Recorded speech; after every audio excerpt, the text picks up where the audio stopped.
नमस्कार दोस्तों, मैं श्वेता ठाकुर और आप देख रहे हैं हमारा मीडिया चैनल स्पीक बात सीधी बात जनता के साथ। दिल्ली में कोरोना के बढ़ते हुए मामलों को देखकर बीजेपी के सांबित पात्रा ने प्रेस कॉन्फ्रेंस के जरिए दिल्ली के मुख्यमंत्री पर साधा निशान। चलते हैं। केस फैटेलिटी रेट होता है वह पूरे हिंदुस्तान में सर्वाधिक दिल्ली में है। दिल्ली और दूसरे नंबर पर पंजाब आती है। जो दिल्ली की केस फैटेलिटी रेट है वो 2.9% है और जो नेशनल केस फैटेलिटी रेट है, राष्ट्रीय केस फैटेलिटी रेट है, वो 1.3% है।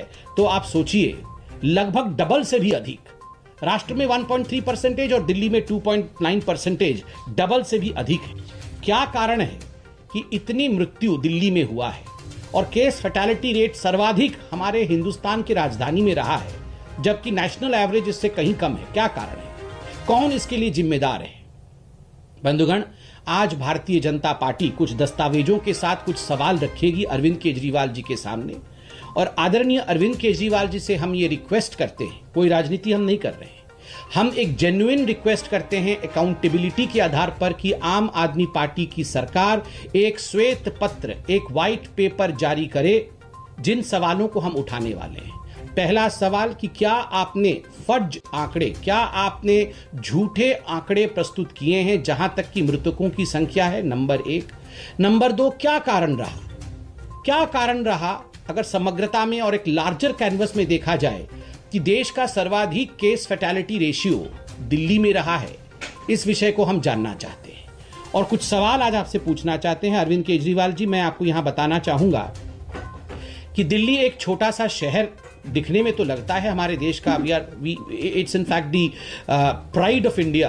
दिल्ली हिंदुस्तान की राजधानी है और अगर देखा जाए तो हिंदुस्तान की राजधानी ग्लोबली ट्रेंड किया है सर्वाधिक मृत्यु के कारण। एक तरह से क्या कारण है कि हरियाणा दिल्ली से बड़ा होते हुए भी टोटल केस जो हरियाणा में रहे वो 7.55 लाख रहे हैं।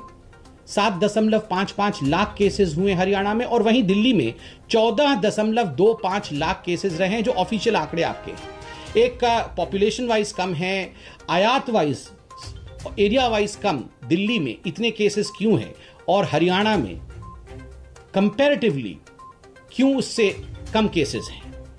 दूसरी बात है कि आप बार बार अरविंद केजरीवाल जी कहते हैं कि हम थर्ड वेव की तैयारी कर रहे हैं, हम प्रोटेक्शन देंगे दिल्ली को, किंतु अगर ये आंकड़े जो आज आपके सामने हम रख रहे हैं, इन आंकड़ों को आज अगर हम जांचेंगे तो जनता का तो आत्मविश्वास आपके ऊपर है नहीं। People would not have the confidence on you, because आप तो सेकेंड वेव से पहले भी कह रहे थे हम सारी तैयारी कर रहे हैं, हम हॉस्पिटल बना रहे हैं, बेड बना रहे हैं, होम डिलीवरी ऑक्सीजन का करेंगे। अरविंद जी, आप तो होम डिलीवरी ऑक्सीजन का करना चाहते थे, मगर एक्चुअली मुझे कष्ट लग रहा है कहते हुए, होम डिलीवरी आज अल्कोहल अर्थात शराब का कर रहे हैं। शराब के होम डिलीवरी में आप सक्सेसफुल रहे, किंतु ऑक्सीजन के होम डिलीवरी में, कंसंट्रेटर्स के होम डिलीवरी में, दवाइयों की होम डिलीवरी में आप सक्सेसफुल नहीं रहे।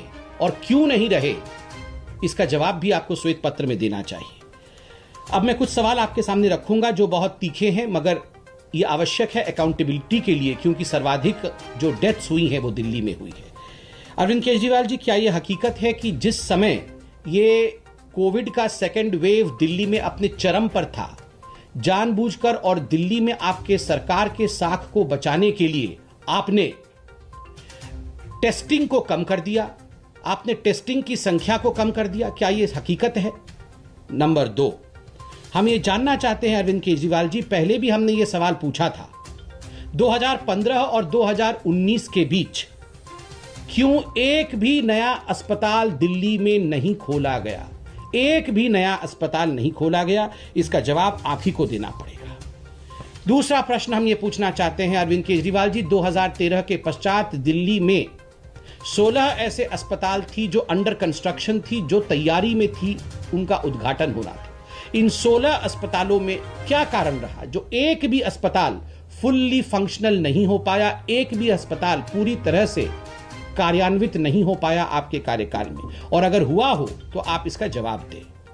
अरविंद केजरीवाल जी, क्या कारण रहा कि 250 बेड के कोविड अस्पताल को आपने कहा हाईकोर्ट में कि हमने कोविड डेडिकेटेड अस्पताल द्वारका में इंदिरा गांधी हॉस्पिटल में खोला है, किंतु जब हाईकोर्ट ने इसकी समीक्षा की तो उन्हें पता चला कि ऐसा किसी प्रकार का कोई इनॉग्रेशन नहीं हुआ है और ये फंक्शनल कोविड फैसिलिटी नहीं है।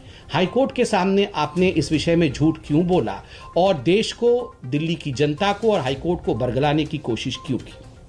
अरविंद केजरीवाल जी, हम नहीं कह रहे कि अगर अस्पताल सारे खोल दिए गए होते तो कोई भी मृत्यु नहीं होती, ऐसा तो हम नहीं कह रहे, मगर हम बिल्कुल कह रहे हैं कि आज अगर दिल्ली में, जैसा कि आपने कहा था 30,000 बेड आप बनाएंगे, अगर आपने 10,000 बेड भी अधिक बनाया होता तो कुछ लोगों की जान तो बचती, 10,000 लोगों की तो जान बचती।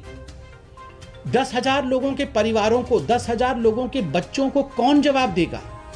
आपको जवाब देना होगा अरविंद केजरीवाल जी, क्योंकि आप चुने हुए सरकार हैं। अरविंद केजरीवाल जी, एक और प्रश्न है वेंटिलेटर्स को लेकर। क्या कारण रहा कि 2020 जुलाई 2020, पिछले साल 2020 से अप्रैल 2021 तक एक भी वेंटिलेटर आपने नहीं खरीदा और अब जो भी अस्पताल में वेंटिलेटर्स नए लगे हैं दिल्ली में, वो पीएम केयर्स के माध्यम से प्रोक्योर्ड है। एक भी वेंटिलेटर दिल्ली की सरकार ने नहीं खरीदा। चौथा सवाल अरविंद केजरीवाल जी ऑक्सीजन प्लांट को लेकर है। हमने पहले भी सवाल पूछा था, फिर से पूछ रहे हैं। आपने एक महीने पहले, बल्कि आज 1 महीने 15 दिन हो गए, आपने कहा था कि 44 ऑक्सीजन प्लांट्स दिल्ली में लगेंगे। आपने अभी तक हमारे प्रश्न का जवाब नहीं दिया कि कितने ऑक्सीजन प्लांट लग गए हैं। मैं जनता से कहना चाहूंगा, आपको लग रहा होगा कि अभी तो ऑक्सीजन की कोई किल्लत नहीं है, तो ये भारतीय जनता पार्टी ऑक्सीजन पे सवाल क्यों पूछ रही है? आपको पता होगा कि जब सेकेंड वेव आया था, अरविंद केजरीवाल जी उससे पहले कह रहे थे कि हम ऑक्सीजन को लेकर प्रिपेयर्ड हैं और 2 दिन बाद कह रहे थे हमारे पास ऑक्सीजन नहीं। हम चाहते हैं कि आज हम अरविंद केजरीवाल जी को आईना दिखाते रहे, ताकि ईश्वर न करे अगर कोई भी अनहोनी भविष्य में थर्ड वेव के रूप में आती है तो अरविंद केजरीवाल जी प्रिपेयर्ड रहें और दिल्ली की जनता को बचाने में सक्षम रहे, वो ना करे जो उन्होंने अभी तक किया है। ऑक्सीजन मिसमैनेजमेंट को लेकर जो आप लोगों की लॉजिस्टिक में गलती रही है, हम जानना चाहते हैं इस श्वेत पत्र में ऑक्सीजन मिसमैनेजमेंट को लेकर केजरीवाल जी कि आपने सुप्रीम कोर्ट में ऑक्सीजन ऑडिट को लेकर मना क्यों किया था, और जब ऑक्सीजन ऑडिट की बात हुई तो तुरंत आपने ये क्यों कहा कि अब हमारे पास एक्सेस ऑक्सीजन है और जो प्लांट्स हमें ऑक्सीजन सप्लाई कर रही थी वो हमें सप्लाई करना बंद कर दे या उन ऑक्सीजन को डाइवर्ट करना शुरू कर दे। 2 दिन के अंदर ऐसा क्या परिवर्तित हो गया? क्या यह सच नहीं है कि कहीं ना कहीं ऑक्सीजन ऑडिट के नाम को सुनते ही आपको लगा कि सच का भांडाफोड़ हो जाएगा और आपने एक यू टर्न लिया? इसको आप जरूर व्हाइट पेपर में मेंशन करें। ठीक उसी प्रकार क्रायोजेनिक टैंकर्स को लेकर हम एक सवाल पूछना चाहते हैं। आपने कहा था आज से लगभग 15 दिन पहले कि 18 क्रायोजेनिक टैंकर्स थाईलैंड से लाए जाएंगे। आज दिल्ली की जनता और हिंदुस्तान की जनता जानना चाहती है व्हाइट पेपर के माध्यम से अरविंद केजरीवाल जी कि कितने क्रायोजेनिक टैंकर्स ऑक्सीजन सप्लाई के लिए, क्योंकि आप कह रहे हैं कि आप प्रिपेयर कर रहे हैं थर्ड वेव के लिए, कितने क्रायोजेनिक टैंकर्स आए हैं, ये हम जानना चाहेंगे। और ठीक उसी प्रकार एक आज अखबार में, दूसरे बड़े अखबार में यह भी छपा है जो हमें बहुत इनसेंसिटिव लगा, और हम आपके मंत्री से भी ये पूछना चाहते हैं कि आप देख सकते हैं, आप इंडियन एक्सप्रेस में एक बड़ा एक महत्वपूर्ण खबर छपा हुआ है जिसमें गोपाल राय आपके महत्वपूर्ण मंत्री हैं और कोविड के विषय को संभाल भी रहे हैं। वो कह रहे हैं कि Delhi saw oxygen shortage, only solution is to plant trees. उन्होंने कहा कि Delhi saw an oxygen shortage during the Covid pandemic and the government made efforts to bridge the gap and were successful. COVID cases are decreasing on a daily basis, but to reach a permanent solution for this oxygen problem, we are going to plant 33 lakh trees. देखिए, आप पेड़ लगाना बहुत अच्छी बात है, पेड़ बिल्कुल लगाएं, हम भी आपके साथ खड़े हैं। ये तो हमारा एनवायरनमेंट को बचाने का उद्देश्य भी है, उस पर कोई क्रिटिसिज्म नहीं है। मगर ये जो इनसेंसिटिव रिमार्क और एक मैं कहूँगा अज्ञान वसत रिमार्क आपके मंत्री ने केजरीवाल जी ने किया है। आपके मंत्री कहते हैं कि ऑक्सीजन की कमी से लड़ने का एकमात्र उपाय है कि हम पेड़ लगाएं और थर्ड वेव से जूझने के लिए हम परमानेंट सोल्यूशन ढूंढ रहे हैं और 33 लाख पेड़ लगा देंगे। मुझे लगता है अरविंद केजरीवाल जी, इस प्रकार से तो आप नहीं लड़ पाएंगे। इन चीज़ों को बहुत साइंटिफिकली डील करने की आवश्यकता है। और वैक्सीन को लेकर भी आपने कई झूठ फैलाए हैं। हम आज एक जो प्रश्न आपसे पूछ रहे हैं व्हाइट पेपर में उत्तर चाहेंगे। क्या कारण है कि वैक्सीन को लेकर जो ग्लोबल टेंडरिंग थी, उत्तर प्रदेश की सरकार ने 7 मई को ग्लोबल टेंडर किया और दिल्ली की सरकार ने 28 मई को ग्लोबल टेंडर किया। उत्तर प्रदेश 7 मई और दिल्ली 28 मई। ये जो डिफरेंस है आपके बीच समय का, ये आखिरकार क्यों रहा?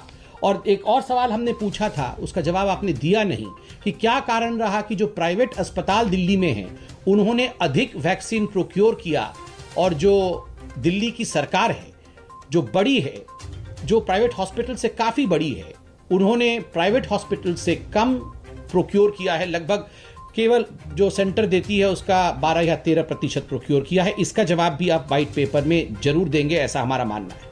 व्हाइट पेपर में एक बहुत महत्वपूर्ण विषय है जिसके विषय में आपको जरूर लिखना चाहिए और वो है मोहल्ला क्लिनिक। अरविंद जी, मुझे बड़े दुख के साथ कहना पड़ रहा है, मोहल्ला क्लिनिक के विषय को आपने 2015 से ही उठाया और दरअसल ये मोहल्ला क्लिनिक नहीं, ये हो हल्ला क्लिनिक थे।